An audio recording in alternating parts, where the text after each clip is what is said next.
What's up guys, welcome to the channel. I'm Salty Sleggy, thanks for tuning in today. So it's back to Gotham Knights after the massive response from the recent poll on the channel. A big shout out to everybody that participated. Gotham Knights just came in crushing the competition with a massive 80% overall. So I can definitely tell that people are excited for the release of Gotham Knights, which is currently, as of recording this video, 10 days away from launch guys. So I'm back not to disappoint. First of all, thanks for taking your time to vote. And secondly, for the massive support on the latest video. That was crazy. I can't thank you enough, and I'd like to welcome and thank everybody that hit that red subscribe button. I've got to say, in the process of actually recording this video, DC just dropped another cinematic trailer, and this trailer is absolutely gorgeous, and it's got Alfred monologuing in the back saying words like psychic, stubborn, uncontrollable, monster, pretender, all the inner conflicts that all the Knights are dealing with mentally now that Bruce is gone, and how they perceive themselves, that they're not worthy enough to be as good as Bruce was. Like, just to use Dick as an example, he's always seen himself not to be as good as Bruce, and he always wanted to be as good as Bruce, and he's always seen Bruce as like a father figure to him, so he always wants to make him proud, but he's always never seen himself worthy to be that leader type that Bruce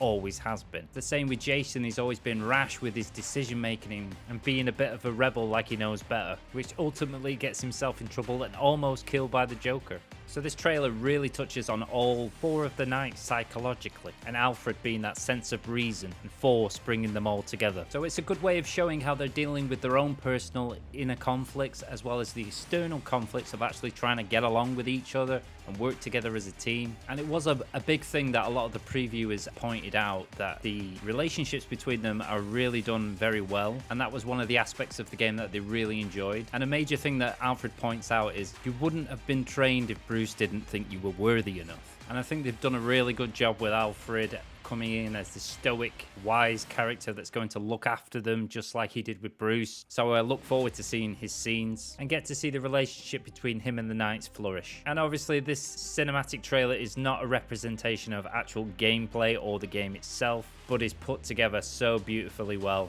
And they did show some of the exact same combat sets from the game. As always, I'll leave links in the description below so you can check them out yourself in full, in case you haven't seen them yet. Continuing on, we have the official gameplay trailer, which consists of music and gameplay intertwined, and you see when they're hitting their opponent that it's going with the beat of the music.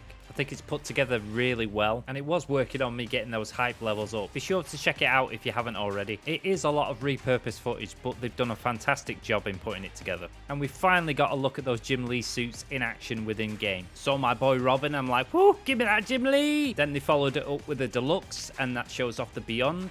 The Red Hood I like, the Nightwing I like. I'm not too sure about Robin's, and I'm not Batgirl's maybe. The plethora of skins in this game is just incredible. Some aren't to my taste, some are weird looking, but some are just like chef's kiss. And oh boy, am I glad that I purchased the Deluxe. I can't wait to use these skins in game. Like, I never used to be a skin guy, but holy shit, I am now officially a skin guy. In other news, the community still continues to be divided. Some are more cautious, more skeptic, highlighting aspects of the game that they're not happy with. I understand their points. There's nothing wrong with a bit of criticism, providing it's constructive. And considering where we are in regards to the launch, I'm sure everybody's made up their mind whether they're getting it or whether they're not, or whether they're gonna wait. They understand the comparisons. We're talking about two different teams, two different artistic approaches, two different sets of talent when it comes to Rocksteady versus WB Montreal, the complexities of internal company problems on a financial level within Warner Brothers as a whole, as well as previous cancelled games, like the previous cancelled Damian Wayne game that actually used the same kind of look and artistic style, so it doesn't matter what kind of game you would get from WB, it would have had the same style as this. Working on last gen doesn't look like next gen, mobile game comparisons. It just goes on and on and on. And what you got to do is you need to educate yourself in the bigger picture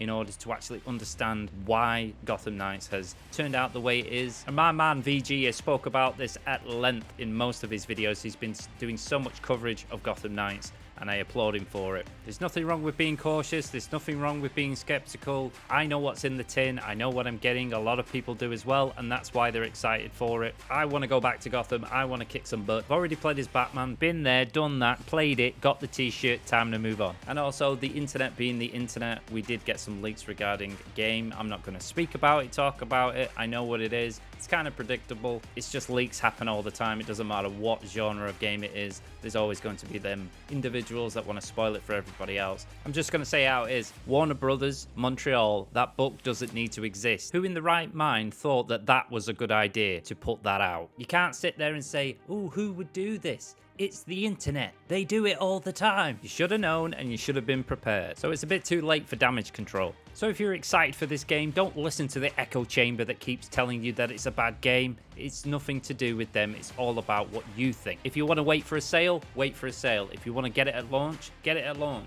If you want to wait for reviews on your favorite YouTuber, wait for that. If you don't like the look of it and you're not going to purchase it, that's okay too. We all do it. There are games out there that I see and I'm just like, yeah, I'm not buying that. And I just wait for something that I do care about and something I do want to play. And let's be real, those that are complaining about it, they're still gonna buy it. And we don't know yet. By the time they get their hands on the game, it may actually sway their opinion on things. I can tell you now, I certainly wasn't in a good frame of mind when I first saw this. I was comparing it to Arkham all the time because I didn't really understand what the game was trying to be. And I'm also an advocate for having games be better than they are every time, so they step up once again. But you also have enough gaming experience and knowledge to know who are these good studios, who are these mediocre studios, who are bad studios, and what kind of quality they produce. And WB Montreal are doing the best they can with the talent that they have. And judging by all the internal hiccups and setbacks, I'm still glad that they're releasing this game.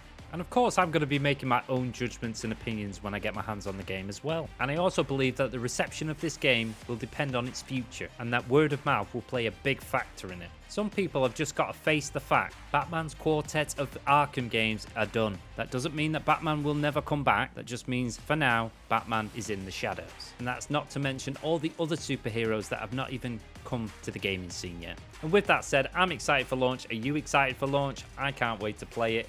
Let me know in the comments down below. Always want to hear your opinions. And before I let you go, there will also be a Q&A in Gotham Knights Discord. Let me know in the comments down below if you want me to cover that here on the channel. Thanks for watching. Thanks for your support. I hope you enjoyed it. If you did, please support it with a like because it helps out me on the channel and I wouldn't ask otherwise. Leave a comment down below. That also helps out the channel. Subscribe for more upcoming games. You'll find other games on my channel if you want to check those out. You'll find social links down below if you want to support me in that space. Hit that notification bell. Leave a comment down below. And as always, have a wonderful day. I'll see you next time.